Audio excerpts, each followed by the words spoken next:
we have been back from Michigan for a little over 2 weeks now, and I was kind of going back and forth on if I wanted to post anything about our festival experience with Electric Forest, just because of the things that happened, obviously, and I kind of did a really bad job at vlogging. As you know, I've just started this channel, and this was my first like festival vlogging, so I only got about 6 minutes worth of footage, but I decided I'll go ahead and share it, and then at the end I wanted to talk about my highs and lows of this Electric Forest. So y'all, so we have made it into the forest. It is about 7 o'clock on Wednesday. We got here pretty early this morning, made it through the line and everything just fine, and started to set up, and then we just took a walk around, and I bought this cute little hat from a vendor. I'm super excited about it. That was one of the things that I wanted to get this year, was a fuzzy bucket hat, but I also got a forest shirt, of course, can't leave without one, and we've just been chilling here, grilled out some chicken for dinner, and then took a nap. This is 35, you guys. So I have no real plans for tonight, but this will start tomorrow, so.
So I guess I'll go ahead and start with my highs. Number one would be seeing Chris Lake finally.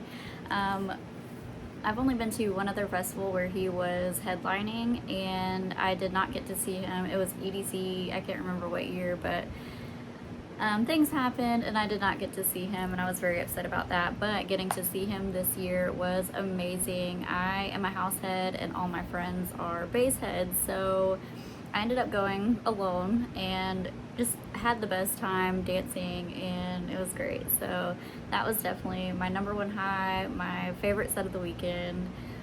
Yeah. Another high would be finishing the scavenger hunt. This is the second year we've all done it together and gotten to the like speakeasy at the end.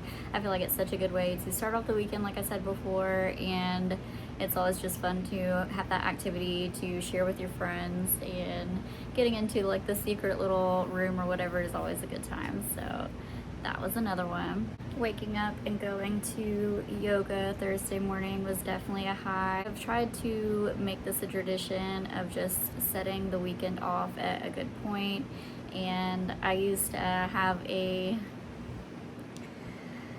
I had a history of going way too hard Wednesday nights at festivals and then just ruining the entire weekend because I would be hungover on day one, and that was terrible, and I hated doing that. So over the years, obviously, I've slowed down a lot.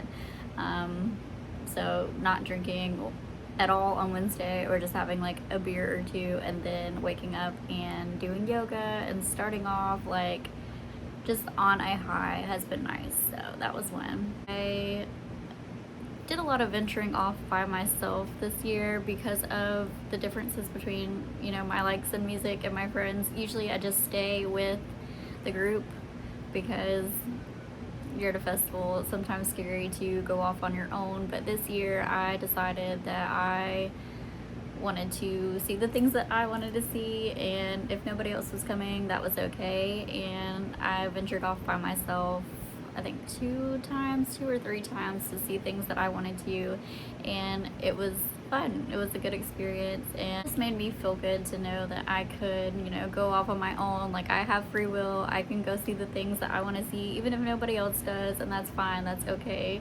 Like, you can do it. And then, of course, just spending time with friends. Obviously, I think, you know, connecting and enjoying yourself with your friends or just with random people that you meet is always going to be a high. Also, obviously, a high would be just being in the experience, like the environment, the art, the forest. Like, it's always going to be, you know, magical inside of that, and spending time exploring like the fairy houses and all that good stuff is always a high. So the lows, obviously the events that took place were not ideal, and my heart goes out to the families of those involved. And yeah, I don't want to say too much about it because obviously a lot of it is controversial at the moment, since the case is still open, and I don't want to get into it. So another low, this is like the first time I've ever experienced this at a festival. We've been to over 30 festivals, and this is the first time. We had neighbors that hosted afters, and I know you're gonna be like, you signed up for this because you're at an EDM festival, but Friday and Saturday night they had afters from 4 a.m. to 11 a.m. the next day. Oh God, like, I tried, because I have like a mask that has earbuds in it, but it wouldn't get loud enough to drown it out, and they were right next to us, like right there. So our RV was bumping along with the bass, and it was loud. So I ended up putting my earbuds in, like my regular ones without the mask, and that did help, but they're not like AirPods, so they're not like noise canceling or anything. But yeah, not getting enough sleep for both of those nights was shitty, to say the least. And I've never experienced that before. Like, I've been near music, but not right there next to music that late at night, or early in the morning, should I say. So that was definitely a low and not my favorite. Another low would be just how crowded it was. Like, I have never seen Tripoli that crowded during Base Rush. Like, people being all the way back to the vendors and like the water station was insane. And yeah, I just feel like, I mean, I don't know for sure if it was oversold, but it definitely seemed that way. And then like the crowd at Excision was terrible. Like, we witnessed like an almost fight, I guess. It was like a few people up from us, but then they started like getting into it and, you know, almost fought, and I was just like, oh my god. And then people just constantly like ransacking you from every direction because there's nowhere to go. That was not my favorite. I will say that Ranch Arena is my least favorite stage. I cannot stand that stage, and they always put the biggest people over there, so it's constantly a problem. And I think I've decided if we do go back next year, I just kind of want to like go experience other things that are happening during these big names, because at this point I feel like, I mean, one, I've seen most of them already before, so why not go experience something new and like the vibe outside of the huge crowd of people. I wouldn't necessarily call this a low, but just like, I missed the Dream Emporium. I missed that it was inside, shaded, out of the sun. And this, like, I can't really comment too much on the maze because I didn't really do the activities that they had in there. Like, we started the witch thing and then never like got too far in it because we had to go see something else. So I can't really speak too much about the maze and its activities. I'm sure, you know, they were fun, but I do miss the Dream Emporium, so that was that. Another thing would be the walk from the RVs to Sherwood Court was a 30-minute walk.